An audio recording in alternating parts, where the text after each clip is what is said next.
지난 시간에 그 암몬, 한운에게 가서 그 조문을 하기 위해서 보냈던 사람들이 수치를 당하고 돌아와서 그것 때문에 암몬과의 전쟁이 벌어진 일이죠. 그 일이 계속해서 이어지고 있는 상황입니다. 그러니까 암몬과의 전쟁이 계속되고 있는 상황인 거예요. 그 상황 가운데 일어난 일이 이제 오늘 11장에 있는 사건입니다. 그래서 11장 1절에는 그 상황을 이야기하고 있어요. 그 해가 돌아와 왕들이 출전할 때가 되매 다윗이 요압과 그의 부하들과 온 이스라엘 군대를 내보내서 암몬 자손을 멸하려고, 그러니까 암몬을 치기 위해서 보낸 거죠. 그리고 다윗은 가지 않은 거예요. 그래서 그 이스라엘 군대가 암몬 자손을 멸하기 위해서 1절 뒤에 보면 랍바를 에워싸고 있고 암몬의 랍바를 공격하고 있고 다윗은 예루살렘에 그대로 있었던 상황인 거죠. 그러니까 출전하지 않은. 그 상황 가운데 2절에 저녁 때가 되었을 때 다윗이 그의 침상에서 일어나 왕궁 옥상을 거닐다가 그곳에서 한 여인을 보게 됩니다. 그 여인이 누군가 하면 3절에 나와있죠. 3절 중간에 보면 그는 엘리암의 딸이요 햇사람 우리아의 아내 밧세바더라. 그러니까 그 사람 밧세바가 다윗의 눈에 띈 겁니다. 너무나 아름다웠다고 2절에 보면 2절 끝에 보면 심히 아름다웠다라고 되어 있어요. 지금 다윗에게 그 여인이 누군가에 알아보게 해서 알려준 사람이 분명히 얘기하죠. 햇사람 우리아의 아내 밧세바다. 그러니까 남편이 있는 여자라는 걸 분명히 얘기하거든요. 그런데 다윗이 그 여인을 데리고 오게 하고 그 여인을 범합니다. 그러니까 분명히 알고 있음에도 불구하고 범죄하는 것이죠. 그리고 그 일 때문에 5절에 보면 그 여인이 임신하게 되죠. 그래서 다윗이 이제 그것을 무마하기 위해서 그 사건을 덮기 위해서 지금 전쟁터에 나가 있는 암몬과 싸우기 위해서 나가 있는 이스라엘 군대 가운데 우리아를 불러들입니다. 그래서 요압에게 사람을 보내서 우리아를 내게 보내라라고 6절에 이야기하죠. 햇사람 우리아를 내게 보내라 하매 요압이 우리아를 다윗에게로 보내니, 그래서 다윗이 생각한 것은 이제 우리아가 집으로 전쟁 중에 있다가 집으로 돌아와서 쉬기 위해서 집에 갔을 때 그것 때문에 자신이 임신시킨 사실을 좀 무마하기 위해서 계략을 꾸민 거죠. 그랬는데 우리아는 보통 사람이 아니었어요. 굉장히 충성된 사람이었고 의리 있는 사람이었습니다. 이 우리아는 어떤 사람인가 하면 나중에 이제 다윗과 함께 했던 용사들의 명단이 나옵니다. 이제 뒤에 가면. 그런데 그 명단 가운데 30명의 다윗과 함께 했던 훌륭한 용사들의 이름이 나오는데 거기에 우리아가 있어요.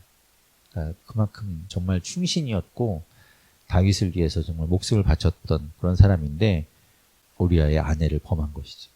그래서 다윗이 우리아에게 이제 집에 돌아가서 쉬도록 합니다. 그런데 9절에 보면 첫 번째 날 밤에 우리아는 집으로 내려가지 아니하고 왕궁 문에서 그의 주의 모든 부하들과 더불어 잔지라. 그러니까 집에 가지 않고 그냥 병사들과 함께 잔 거예요. 다윗이 이 우리아가 집으로 돌아가지 않은 걸 보고 왜 가지 않았냐라고 이야기했을 때 11절에 우리아가 다윗에게 이렇게 이야기합니다. 너무 훌륭한 이야기래요. 언약궤와 이스라엘과 유다가 야영 중에 있고 내 주 요압과 내 왕의 부하들이 바깥 들에 진치고 있거늘 내가 어찌 내 집에 가서 먹고 마시고 내 처와 같이 자리인가. 나만 그럴 수 없다라는 거죠. 그렇게 정말 의리 있고 충성된 사람이었습니다. 그런데 다윗은 지금 자신의 잘못을 덮으려고 하니까 또다시 둘째 날 밤에 또 우리아를 집으로 가라고 하는 거죠. 그런데 13절에 중간에 보면 그가 나가서 집으로 가지 않고 그의 주의 부하들과 더불어 침상에 눕고 그의 집으로 내려가지 아니하니라. 두 번을 다 실패하는 거예요. 그래서 이 다윗이 어떻게 하는가 하면 아예 우리아를 죽이게 됩니다. 14절에 보면 아침이 되매 다윗이 편지를 써서 우리아의 손에 들려서 요압한테 보내요. 다시 전쟁터로 보냅니다. 그 편지의 내용은 무엇인가 하면 15절에 있죠. 너희가 우리아를 맹렬한 싸움에 앞세워 두고 너희는 뒤로 물러가서 그가 거기서 죽게 만들어라 라고 이야기하죠. 그래서 실제로 그렇게 해서 17절 끝에 보면 다윗의 부하들이 죽을 때 같이 햇사람 우리아도 거기서 죽게 됩니다. 그 요압이 그것을 보고해요. 전쟁에서 있었던 일들 다윗에게 보고하면서 21절에 보면 요르베셋의 아들 아비멜렉을 쳐 죽인 자가 누구냐. 예전에 우리가 사사기 공부할 때 사사기 9장에서 그 요르바알, 기드온의 아들이었던 요르바알의 아들 아비멜렉이겠죠. 아비멜렉이 데베스라는 곳에 갔다가 그 막루에 가서 그 여인이 던진 맷돌 윗짝에 맞아서 죽지요. 성벽에 가까이 가게 되면 그 성벽에서 던진 돌 때문에 죽을 수 있잖아요. 그러니까 가까이 가지 않는 것이 어떻게 보면 싸움에서의 방법인데 지금 우리아가 그렇게 가까이 갔다 죽게 된 것이죠. 그것을 이야기하는 겁니다. 그래서 21절에 있는 이야기가 사사기 9장에 있는 이야기들을 하고 있는 거예요. 그런 방식으로, 똑같은 방식으로 지금 우리아가 죽었다라는 것을 이야기하고 있는 것이죠. 아비멜렉은 맷돌 윗짝에 맞아 죽었지만 이 우리아는 활 쏘는 자에 의해서 위에서 쏜 화살에 의해 죽게 됩니다. 그게 24절에 나오죠. 활 쏘는 자들이 성 위에서 왕의 부하들을 향하여 쏘매 왕의 부하 중 몇 사람이 죽고 왕의 종 햇사람 우리아도 죽었나이다. 다윗이 엄청난 지금 일을 저지른 겁니다. 죄를 덮기 위해서 더 큰 죄를 저지르고 거짓을 덮기 위해서 더 큰 거짓을 하고. 근데 그 소식을 들은 다윗이 자기 계획대로 됐잖아요. 보통 때 같았으면 아마 화를 냈겠죠. 자기의 충성된 용사 하나가 그렇게 정말 어리석은 방법에 의해서 죽었다는 소식을 들었으면 다윗이 화를 냈을 텐데 25절 중간에 보면 다윗이 오히려 요압에게 이렇게 말합니다. 이 일로 걱정하지 마라. 칼은 이 사람이나 저 사람이나 삼키느니라. 죽을 수 있는 거 죽었다라고 이야기합니다. 그 소식을 들은 밧세바는 남편을 위해서 소리 내어서 울게 되고 슬퍼하지요. 그런데 이제 다윗은 밧세바를 왕궁에 들이게 되고 아내로 삼게 됩니다. 그런데 그 모든 일들은 27절 끝에 있죠. 여호와 보시기에 악하였더라. 하나님을 알고 계시죠. 아무도 모르지만 하나님을 알고 계셨죠. 그래서 12장에 나단 선지자를 보냅니다. 1절에 보면 여호와께서 나단을 다윗에게 보내시니 그가 다윗에게 가서 그에게 이르되 이제 비유로 이야기해요. 한 성읍에 두 사람이 있는데 한 사람은 부자고 한 사람은 가난한 사람이었어요. 2절에 부자는 양도 많고 소도 많았는데 이 가난한 사람은 가진 거라고는 작은 암양 새끼 하나였습니다. 그런데 손님이 찾아왔을 때 이 부자가 자기 것은 그대로 두고 이 가난한 사람의 어린 암양을 뺏어서 그걸로 손님을 대접하겠다고 하는 거예요. 그 이야기를 들은 다윗이 당연히 화를 내죠. 어떻게 그럴 수 있는가. 그래서 5절 끝에 보면 이 일을 행한 그 사람은 마땅히 죽을지라. 그런 사람은 죽어야 된다. 그런 악한 사람이 어딨냐라고 화를 내죠. 그러면서 6절에 그렇게 그가 불쌍히 여기지 아니하고 이런 일을 행하였으니 그 양 새끼를 4배나 갚아줘야 하리라. 이 양을 4배 갚아주는 것은 우리가 예전에 출애굽기에서 보았던 출애굽기 22장에서 배상법을 하나님께서 말씀하십니다. 그러니까 다른 사람의 것을 훔쳐서 도둑질해서 그것을 취하였을 때는 그것이 드러나면 양은 4배, 소는 5배로 갚아줘야 돼요. 이 일은 도둑질한 거와 마찬가지다. 그렇게 같은 해석을 해서 양을 4배로 갚아줘야 한다는 걸 이야기하는 거죠. 다윗이 그렇게 이야기할 때 7절에 나단이 다윗한테 이야기합니다. 당신이 그 사람이다. 바로 당신이 그렇다. 그러면서 하나님의 말씀을 대언합니다. 7절 끝에서부터 보면 내가 너를 이스라엘 왕으로 기름 붓기 위하여 너를 사울의 손에서 구원하고 내 주인의 집을 내게 주고 내 주인의 아내들을 내 품에 두고 이스라엘과 유다 족속을 내게 맡겼느니라. 만일 그것이 부족하였을 것 같으면 내가 내게 이것저것을 더 주었으리라. 그렇게 많은 것을 주었는데 만약에 그게 부족했으면 네가 달라고 하면 내가 더 주었을 것인데 네가 어찌하여 9절에 이야기하죠. 여호와 말씀을 업신여기고 나 보기에 악을 행하였느냐. 네가 저지른 것을 다 알고 있다. 우리아를 죽였고 그의 아내를 빼앗아서 아내를 삼은 것 다 알고 있다라고 말씀하십니다. 이 이야기를 들었을 때 다윗의 마음이 어땠을까요? 그런데 하나님께서 그 다윗한테 3가지 벌을 내리시기로 말씀하십니다. 10절 끝에 보면 그것 때문에 그 일 때문에 벌을 내리시는데 첫 번째 벌이 뭔가 하면 칼이 내 집에서 영원토록 떠나지 아니하리라. 이 이야기는 피바람이 불 것이다라는 거예요. 가족들 간에 너희 집안에 칼로 인해서 서로를 죽이는 일, 그런 피해 사건들이 있을 것이다라는 걸 이야기하죠. 그리고 두 번째로 어떤 걸 말씀하시는가 하면 11절 끝에 보면 내 아내를 내 눈앞에서 빼앗아서 내 이웃에게 주고 그 사람들이 내 아내를 범하게 될 것이다. 그러니까 네가 우리아의 아내를 빼앗은 것처럼 너도 네 아내들을 뺏기는 일이 있을 것이다. 그 이야기를 하시고 그게 두 번째 하나님의 벌이죠. 그리고 세 번째는 14절 지금 이제 밧세바가 임신한 아이 있잖아요. 이 아이가 반드시 죽을 것이다라는 걸 이야기하시죠. 죄로 생긴 아이이기 때문에 이 아이는 반드시 죽을 것이다라고 이야기하고 나단은 돌아갑니다. 하나님의 벌이 세 가지가 이제 선포된 거예요. 그래서 우리아의 아내 밧세바가 15절 보면 아이를 낳게 됩니다. 이제 해산할 때가 되어서 아이를 낳죠. 그런데 이 아이가 하나님께서 치심으로 인해서 심히 앓게 됩니다. 그때 다윗이 그 아이를 위해서 16절에 보면 금식하고 안에 들어가서 밤새도록 땅에 엎드려 기도합니다. 그 아이를 위해서. 그런데 그 아이가 18절에 보면 이래 만에, 그러니까 7일 만에, 난지 7일 만에 죽게 됩니다. 원래 이스라엘에서는 난지 8일 만에 할례를 행해요. 그러니까 아이가 태어난 지 8일 만에 할례를 함으로 인해서 그 아이가 하나님의 백성임을 징표로 삼거든요. 그 아이한테. 그런데 이 아이는 7일 만에 죽게 돼요. 그 할례 받지 못하고 그러니까 그런 하나님의 백성으로 인정받지 못하고 죽은 것이죠. 그렇게 아이가 죽어요.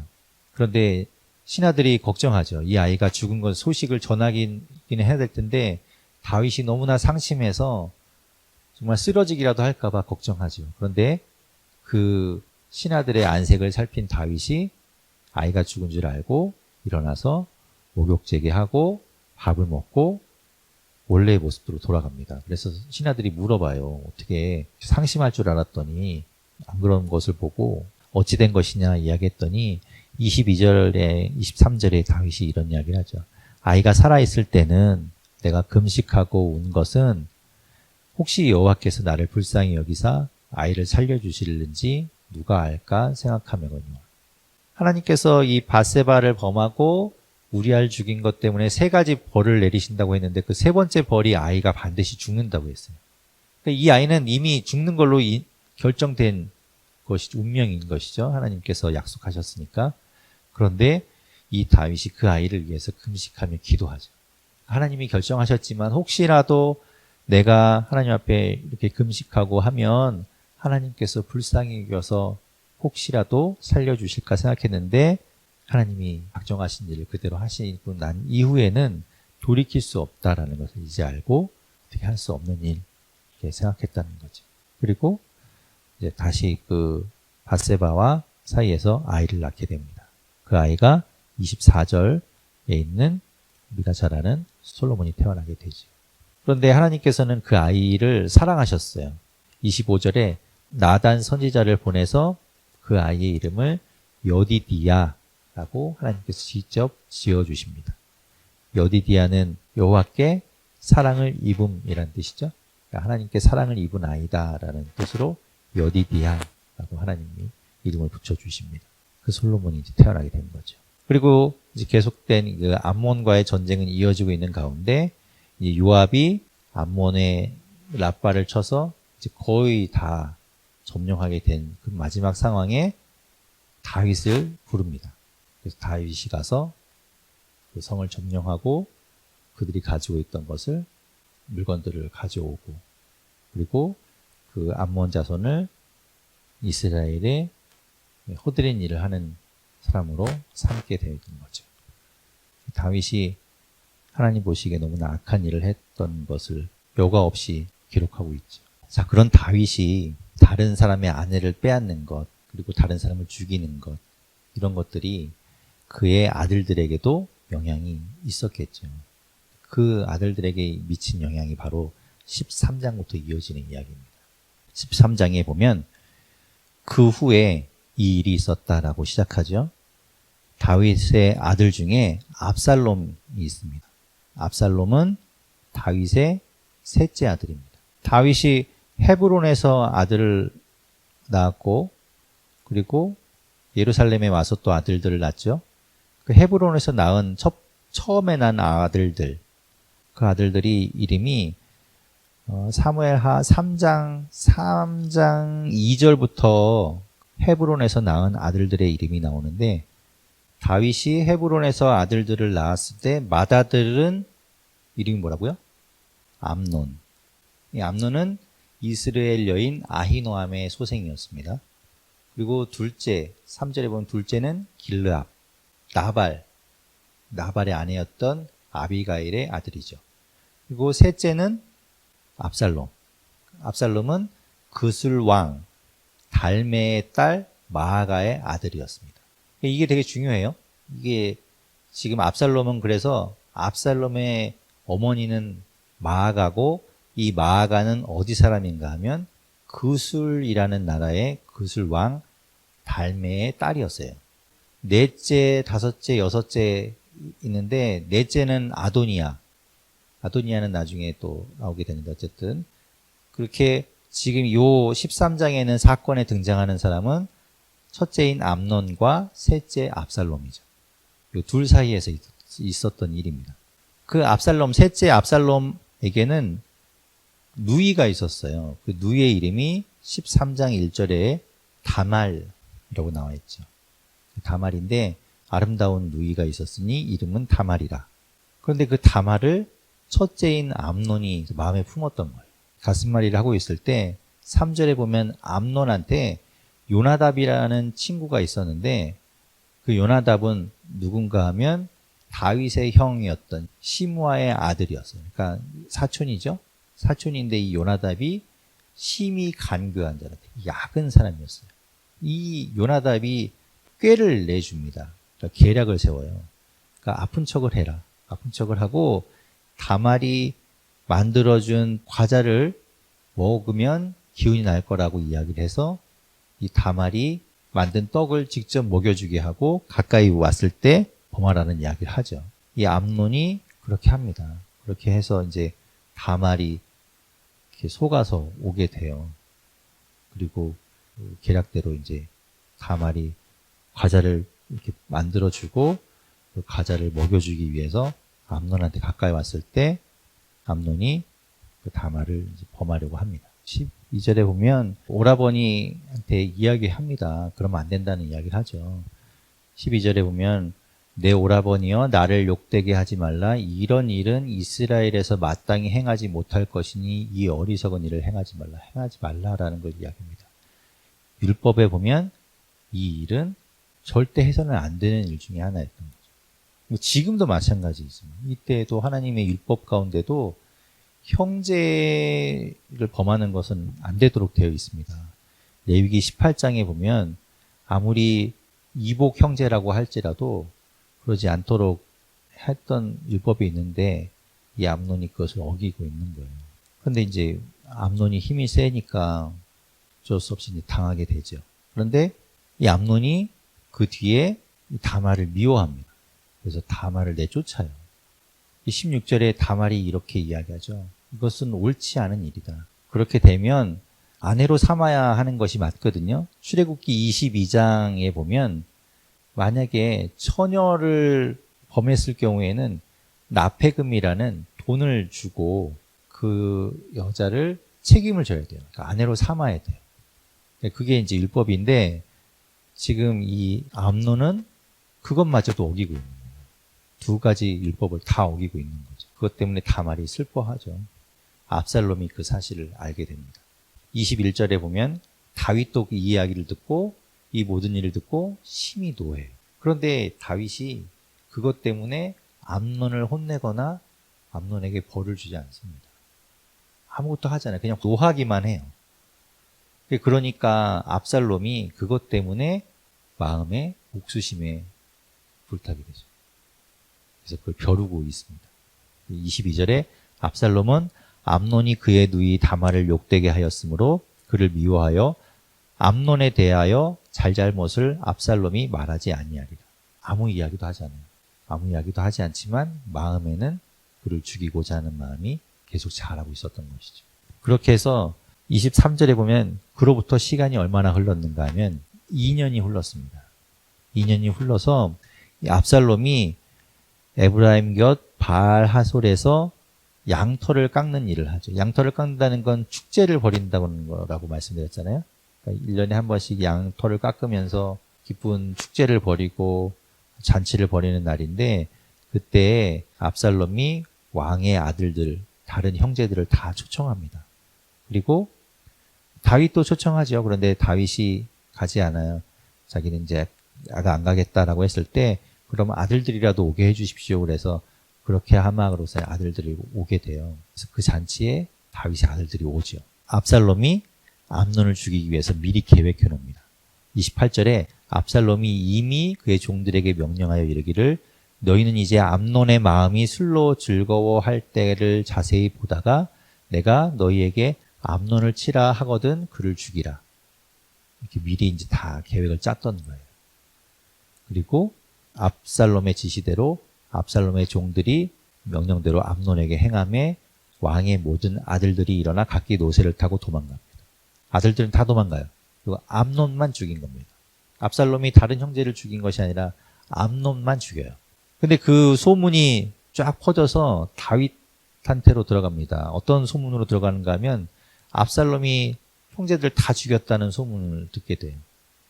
그래서 다윗이 그것 때문에 너무너무 막 슬퍼하죠. 온 신하들도 다 옷을 찢고 하고 있을 때 32절에 보면 아까 그 암논을 호셨던 요나답 있잖아요. 요나답이 또 여기서 이제 나와서서 이야기하기를 사실을 다 알고 있잖아요. 그 사건을 2년 전 사건 자기가 계획했던 거니까 다 알고 있었던.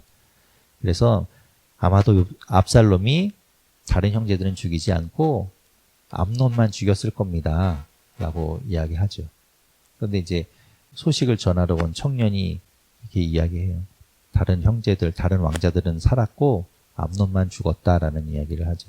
36절에 보면 말을 마치자 왕자들이 이르러 소리를 높여 통곡하니 왕과 그의 모든 신하들도 심히 통곡하니라. 다 죽었던 것 같았던 아들들이 살아왔으니까. 그리고 압살롬은 암논을 죽이고 나서 37절에 보면 도망합니다. 어디로 도망가는가 하면 압살롬은 도망하여 그슬 왕 암미울의 아들 달메에게로 갑니다. 이 사람이 누군가 하면 외할아버지. 외갓집으로 도망가는 거예요.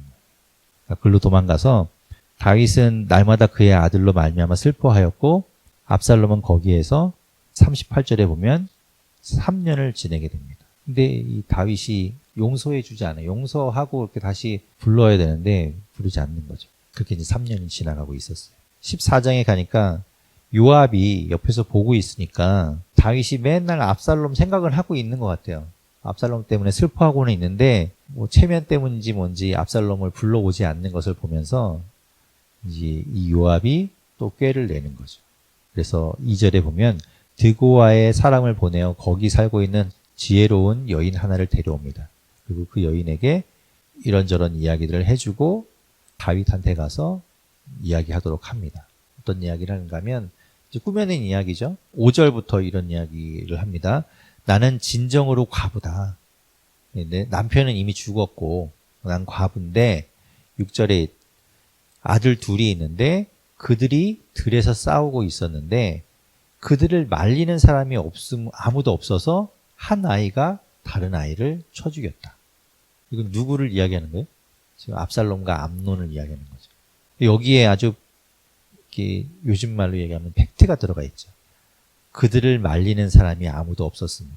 만약에 이 압살롬과 암논의 사건 때 암논이 다말을 범했을 때 만약에 그 사건을 다윗이 개입해서 아버지로서 개입해서 이 사건을 어떻게 했으면 아마 이 복수의 사건은 없었을 수도 있어요. 그죠? 근데 아무도 그들을 말리는 사람이 없었던 거예요. 아버지조차도. 그래서 이런 비극이 일어났던 것이죠. 그렇게 해서 그런 비유로 이렇게 쳐 죽였는데 그 죽인 아들을 동네 사람들이 버려야 되지 않겠냐라고 한다. 어떻게 하면 좋겠냐라고 했을 때 다윗이 그 이야기를 듣고 내가 그 아이를 지켜주겠다. 그 아이를 한테 해하지 않도록 내가 막아주겠다라는 이야기를 하죠. 네, 그때 이제 그 여인이 마치 그 밧세바를 범했을 때 나단 선지자가 비유로 얘기했을 때 한 것처럼 13절에 보면 그러면 어찌하여 왕께서 하나님의 백성에게 대하여 이 같은 생각을 하셨나이까 이 말씀을 하심으로 왕께서 죄 있는 사람같이 되심은 그 내쫓긴 자를 왕께서 집으로 돌아오게 하지 아니하심이니라. 그러니까 내쫓긴 자, 압살롬을 왜 돌아오지 않게 하냐라는 걸 이제 빗대서 이야기하는 거죠. 그렇게 이야기했을 때 이제 다윗이 눈치를 챕니다. 이게 요압이 옆에서 시켰겠구나. 19절에 여인한테 물어봅니다. 왕이 이르되 이 모든 일에 요압이 너와 함께 하였느냐? 요압이 시켰느냐? 그렇다라고 이야기하고 그래서 이제 다윗이 요압을 시켜서 압살롬을 데리고 오라고 이야기합니다. 그리고 23절 요압이 일어나 그절로 가서 압살롬을 데리고 예루살렘으로 오니 그렇게 해서 이제 압살롬이 다시 이스라엘 예루살렘으로 오게 됐어요. 그런데 온 이후에도 다윗이 압살롬을 챙기지 않아요. 24절 끝에 그렇게 이야기하죠. 압살롬이 자기 집으로 돌아가고 왕의 얼굴을 보지 못하니라. 근데 압살롬이 이제 그 아버지의 다시 용서함을 받지 못하는 상황에서 압살롬이 뭔가 계획을 꾸밉니다. 25절부터 보면 압살롬은 원래 태생이 아름다움, 아까 그 누이였던 다말도 아름다웠다라고 했잖아요. 근데 이 압살롬도 아름다웠다라고 하고 있습니다. 그러니까 다윗도 물론 아름답다고 했지만 이 어머니였던 마아가도 굉장히 아름다웠었나 봐요. 그런 걸 물려받았겠죠. 그래서 25절에 압살롬 같이 아름다움으로 크게 칭찬하는 자가 없었으니 그는 발바닥부터 정수리까지 흠이 없었다.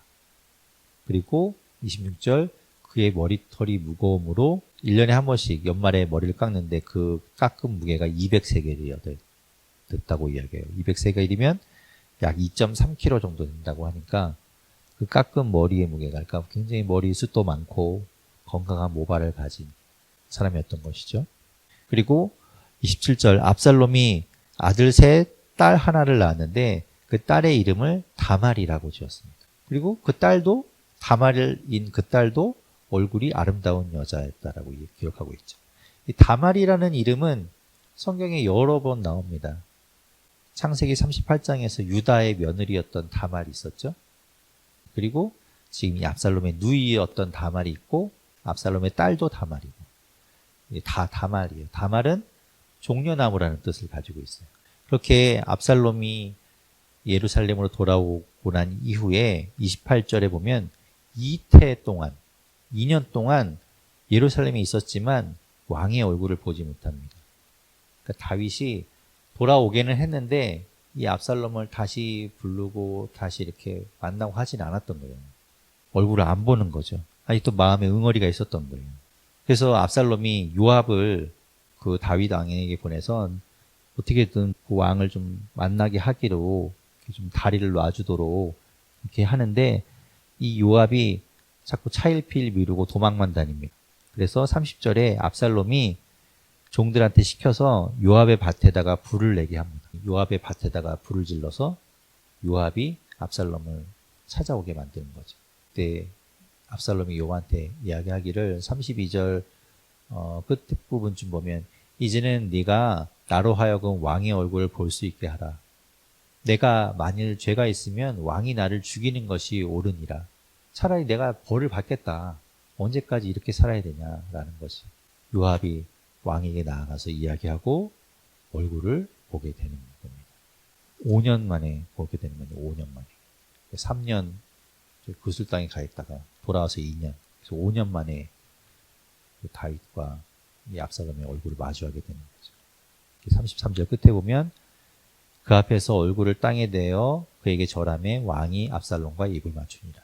15장에 가면 그 후에 압살롬이 자기를 위하여 병거와 말들을 준비하고 호위병 50명을 그 앞에 세우고 늘 자신을 호위하는 사람 50명을 두고 뭘 하는가 하면 2절에 압살롬이 일찍 일어나서 성문 곁에 서 있다가 어떤 사람들이 이제 송사할 거리가 있어서 왕한테 재판을 받으려고 들어올 때 그 앞에서 그 사람들을 먼저 만나는 거예요. 이 압살롬이. 그래서 물어봅니다. 무슨 일 때문에 왔냐? 그럼 이제 그 사람이 이야기할 거 아니에요. 이런 일 때문에 왔다. 그러면 거기서 먼저 이 압살롬이 그 이야기를 다 듣고 나서 3절에 이렇게 이야기하죠. 압살롬이 그에게 이르기를 보라 내 일이 옳고 바르다마는 내 송사를 들을 사람을 왕께서 세우지 아니하셨도다. 네가 맞는데 네 이야기를 들어줄 사람이 없다. 너의 송사를 판결해 줄 사람이 지금 없다. 그러면서 4절에 이렇게 이야기하죠. 내가 이 땅에서 재판관이 되고 만약에 내가 재판관이 된다면 누구든지 송사나 재판할 일이 있어 내게로 오는 자에게 내가 정의를 베풀 것이다. 만약에 내가 재판관이라면 내가 잘 해줄 수 있는데 너무 안타깝다. 그러면서 그 사람을 위로해주고 그 사람의 마음을 얻어요. 근데 그거를 이제 하는 거예요. 그래서 그 앞에서 그런 것들을 합니다. 그래서 6절 끝에 보면 뭐라고 얘기하는가 하면 이스라엘 사람의 마음을 압살롬이 훔치니라. 그 사람들을 위로해주고 그 사람들 이야기 들어주고 편들어주고 아이고 내가 재판관이었으면 당신한테 이렇게 옳은 판결을 내렸을 텐데 아니어서 너무 안타깝다. 뭐 이런 이야기를 하면서 이렇게 막 달래주는 거죠. 그래서 사람들의 마음을 얻습니다. 그렇게 4년 만에 7절에 4년 만에 압살롬이 이제 다윗 왕에게 아뢰되 내가 여호와께 소원한 것이 있으니 헤브론에 가서 그 소원을 이루게 해 주십시오. 그래서 헤브론으로 가요. 헤브론으로 가면서 압살롬이 이제 계략을 꾸민 것이 10절에 보면 압살롬이 점탐을 이스라엘 모든 지파 가운데 두루 보내 이르기를 너희는 나팔 소리를 듣거든 곧 말하기를 압살롬이 헤브론에서 왕이 되었다 하라. 그러니까 헤브론에 내가 지금 가는데 내가 신호를 주면 온 이스라엘에 압살롬이 헤브론에서 왕이 되었다라는 것을 소문을 퍼뜨리라는 거죠. 그리고 12절에 보면 가면서 누굴 데리고 가는가 하면 압살롬이 사람을 보내 다윗의 모사라는 건 옆에서 이렇게 계획을 해주는 사람이잖아요. 그 모사였던 길롯 사람 아히도벨을 청합니다. 그래서 이 아히도벨이 압살롬과 같이 반란을 도모하는 일을 같이 하게 돼요. 그 이야기를 이제 듣고 그 소문이 이제 민심이 넘어간 것 뭐 이런 소문이 들리는 것을 듣고 다윗이 도망하게 됩니다. 14절에 보면 다윗이 예루살렘에 함께 있는 그의 모든 신하에게 이르되 일어나 도망하자. 급하게 모든 것들을 챙겨서 피신하게 됩니다.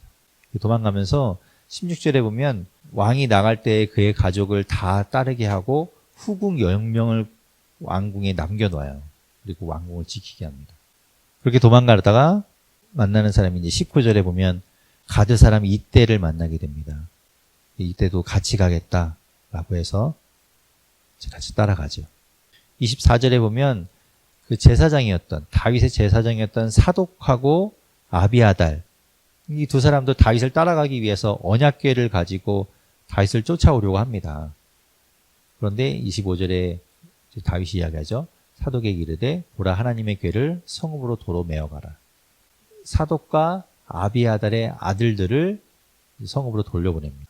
왕이 또 제사장 사독에게 이르되 내가 선견자가 아니냐. 너는 너희의 두 아들 곧 내 아들 아히마아스와 아비아달의 아들 요나단을 데리고 평안히 성읍으로 돌아가라. 그리고 거기에서 하나님의 궤를 가지고 다시 돌아가도록 이야기합니다. 그들은 예루살렘으로 돌아가고 이제 나머지만 도망가는 거죠. 도망갈 때 30절 다윗이 감람산 길로 올라갈 때 그의 머리를 그가 가리고 맨발로 울며 갔다라고 했어요. 얼마나 급하게 도망가고 있었으면 뭔가 제대로 갖추지 못하고 맨발로 막 도망가고 있는 것이죠. 근데 이 아히도벨이 그 압살롬과 같이 하기로 한 모사였던 아히도벨이 굉장히 머리가 좋은 사람이었습니다. 그래서 31절에 뒷부분 보면 다윗이 이르되 여호와여 원하옵건대 아히도벨의 모략을 어리석게 하옵소서.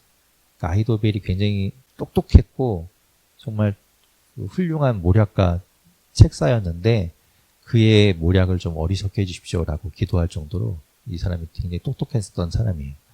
가다가 또 32절에 보면 하나님을 경배하는 마루턱에 이를 때 아렉 사람 후세를 또 만나게 되죠. 후세를 만나서 후세도 이 다윗의 편입니다. 다윗을 맞으러 나왔을 때 그 다윗이 후세에게 이야기하기를 너도 성읍으로 돌아가서 예루살렘에 돌아가서 압살롬한테 이야기해서 압살롬 편이 되라. 그리고 네가 압살롬 옆에서 압살롬의 이제 뭐 어떤 계획이라던가 그런 것들을 듣고 이 사독과 제사장들 있잖아요. 아비아달과 그 아들들한테 전달해주면 그 또 아들들이 다윗에게 또 전해줄 수 있도록 그러니까 그런 것들을 이렇게 마련해 놓고 가는 거죠. 그렇게 이제 어떻게 보면 첩자를 심어 놓고 가는 겁니다. 그렇게 하고 그들을 두고 도망을 갑니다. 그래서 37절에 보면 다윗의 친구 후세, 이 후세는 성읍으로 돌아가서 압살롬의 편이 가짜로 되는 거죠. 그렇게 하고 다윗은 도망가는 이야기까지가 오늘 이제 15장까지 이야기.